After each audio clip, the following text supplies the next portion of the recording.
Right, folks, we are back for Dundalk again. Yeah, Dean, good week last week. Absolutely fantastic, Ryan.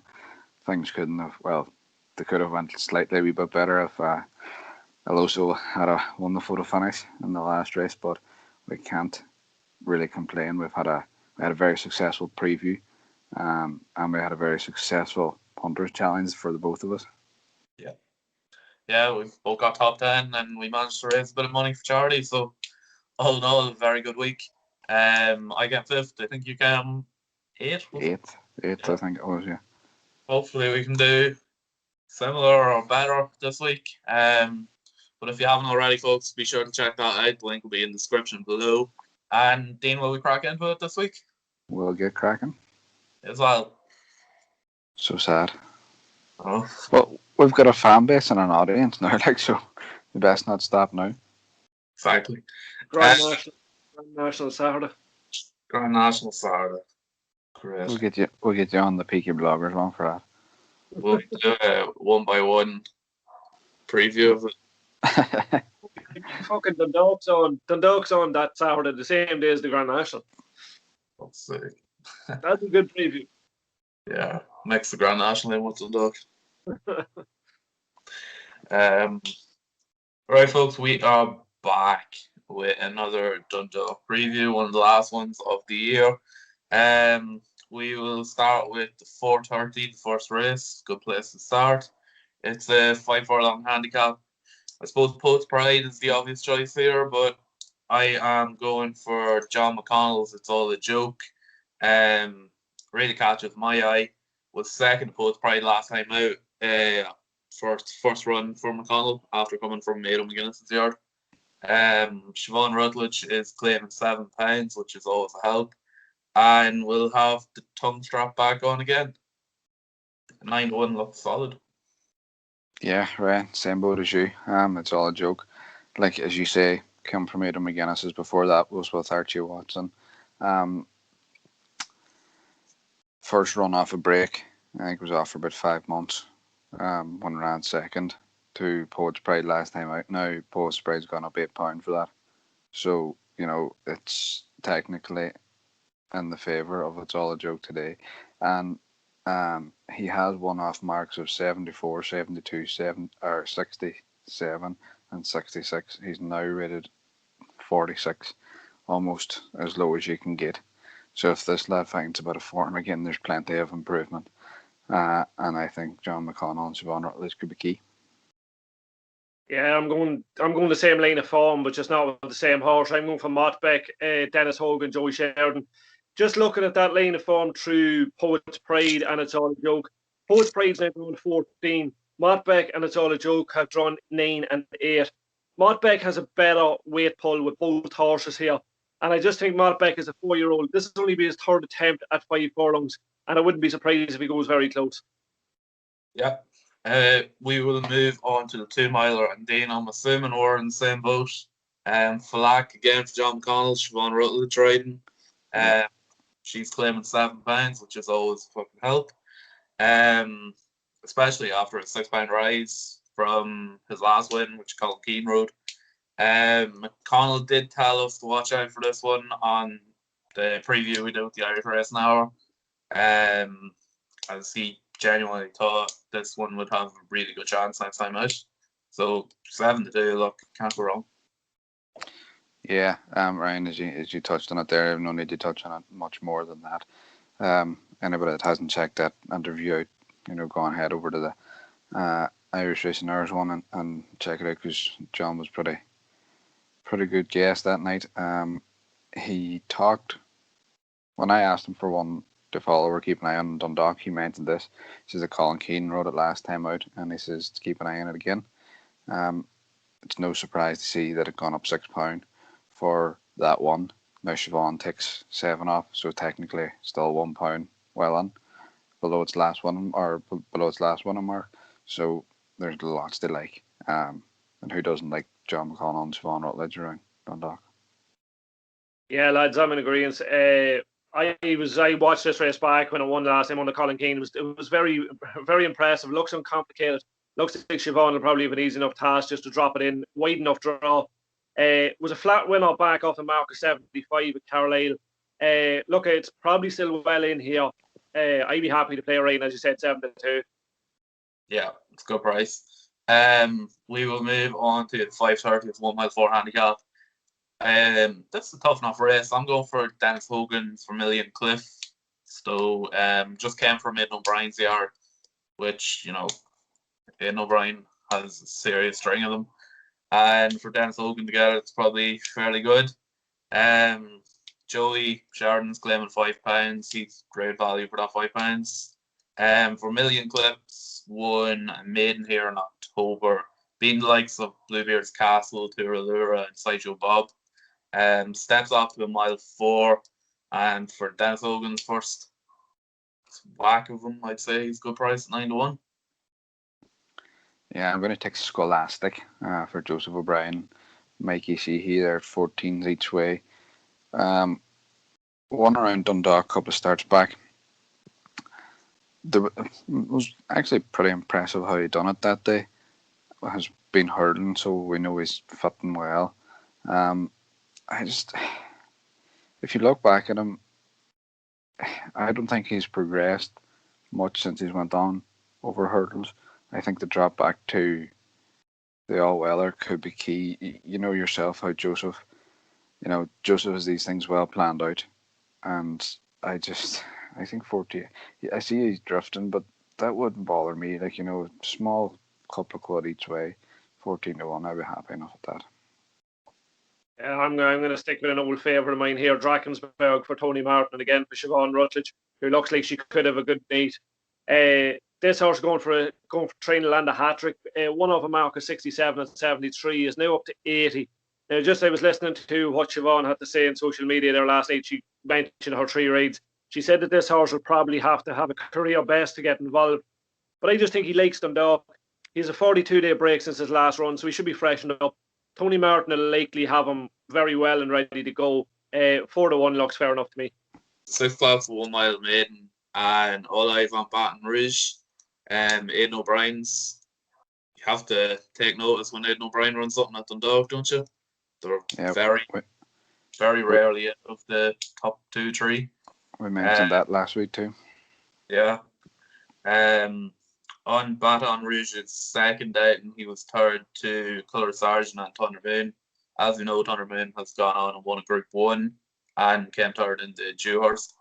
Look, I think Baton Rouge wins easily. Yeah, Alan, I'd say you're probably in the same boat as Ryan, but I'm going to go against this just for a bit of better value. Golden Lyric for Jesse Harrington and Shane Foley. Now, they've been in good enough form. Now, Jesse always tends to start the season really, really, really well as the horse is fit and ready. This horse was second at Dundalk on the 18th of November to Messidor, who was probably really unlucky in the listed patent stakes. So we know it acts on the ground and the surface at Dundalk. I just think there's better value in Golden Lyric, so I'm happy to play small on him. Yeah, I think Baton Rouge is probably one of the bets of the night. I'm still shocked that there's still odds against available. I was seeing 6-5 available this morning. Aidan O'Brien started the season off very well. Is working off a 60% strike rate, 6 from 10.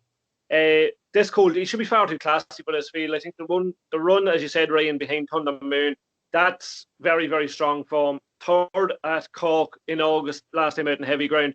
The ground was totally against him on that occasion. I think he's going to be very, very hard to beat. Get 11 to 8 about him there now, so you could. Yeah, it's shocking. 6:30. Dean, I think we're both in agreement here.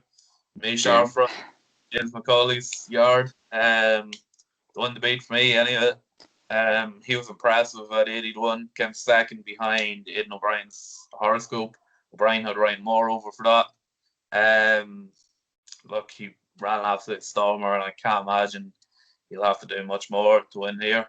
Can't see much touching him. I know he's 5-4 now since Aroha got took out, so yeah, for me, I think Mishar wins this easy. Yeah, just the way he finished off the last day, when the the penny dropped, he really clicked and just started eating into the ground close home. It was just unfortunately a wee bit too late.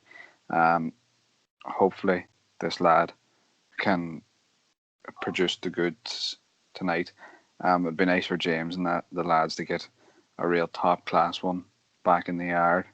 Maybe they have some there already for the upcoming season, but this lad, if he can put it together, looks to be a special type. 11-8, as you say, with the rule 4.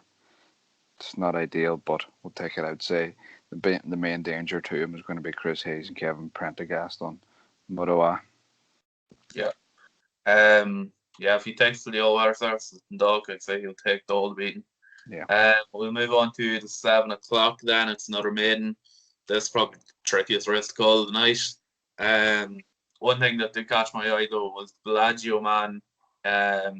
Colin Keane has chosen to ride this over GJ Preston, who rode in second place on debut.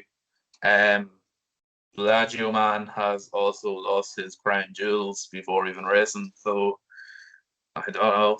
I'd say he's probably worth an each way play at 6-1. So Who did I take in here? Joe March. Joe March was 5th last time out, in a maiden behind Switsu and Aloso was in that race as well. Now Aloso was just touched off last week in the last race, as any of the listeners will know because we put him up. I just think if you're looking for a bit of value away from the Paddy Toomey favourite, I think Joe March got a great draw. Wayne Lorden on board. I just think that if it clicks, this thing could be a really decent horse to follow going forward, maybe over longer trips and potentially go and jump on them because of its connections with JP. So it'll be one I'll be keeping an eye on. Yeah, I'm going for Zara Mack, Michael O'Callaghan, Ronald Whelan. This filly was third to Hazel and Joan of Arc over the caution distance back in November. Now, Joan of Arc has come out and won since under Ryan Moore on the first day of the season, or the flat season at Curragh. This filly made most of the run, and she looks to have an ideal draw now in stall 1. Prior to that, she was 4th at both Naas and Navan. Just laying a form there with Colfer Kay, who finished ahead of her.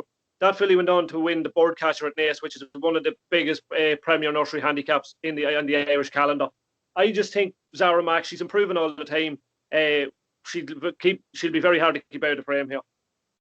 Yeah, I completely agree with you. Zara Mack was on my shortlist as well. We will go on to the 7:30, the second last race of the night. Top rated Sister Lola for me, gets my pick. Edward Lynham's been on top form this season at Dundalk, and I think Sister Lola has got every chance of winning here. She beat Sideshow Bob last time out, and I'd be absolutely surprised if she wasn't there, bang there. At 5-2, she is. I'm going to take Munfallet. This lad is a front runner. He likes to get on with things over 7, over a mile. He's dropped now to a rating of 58. He won last off 59, so he's well on. The Coakley team always can come up with the goods. I know this lad's 10 now, but you know, if they can find a wee spark, I don't see why this lad couldn't go on and maybe won 1 or 2 more. You know, we've seen the likes of Tocqueville doing it there, you know, at the ripe old age of 11, I think he is. So, Munfallet for me, jump out, make all, hopefully get up. Yeah, 7-1. These last 2 races probably the trickiest 2 on the night. The one for me here, though, is Manhattan Dandy, going to be ridden by Mikey Sheehy. Dropped 4 pounds since finishing 6th behind Poets Pride. Now, I was watching that race back, looking at Mottbeck. You'd have to notice Manhattan Dandy in behind doing a lot of late running. Step up to 7 looks like it'll suit. Should improve off that because it was the first run since the 20th of November. Second to That's Not Me at Fairyhouse, like back last season on good ground. Tricky enough race, a small each way chance in around 15-2, 8-1. Yep. Moving on to the final race of the day, it's a 7 furlong.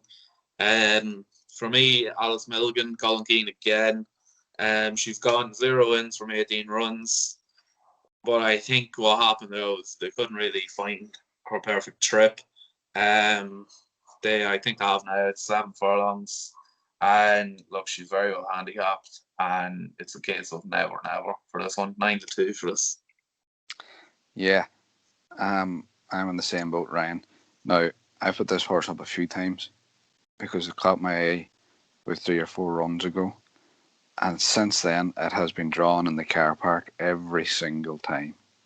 This is the first time it's drawn in the lower stalls. It's drawn in stall 3.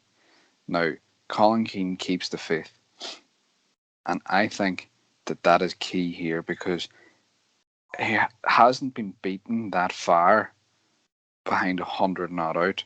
And Gatsby Cap and Sister Lola in the last couple of runs, who they're opposing again today. Now, he's getting £14 off Gatsby Cap, which is massive around Dundalk.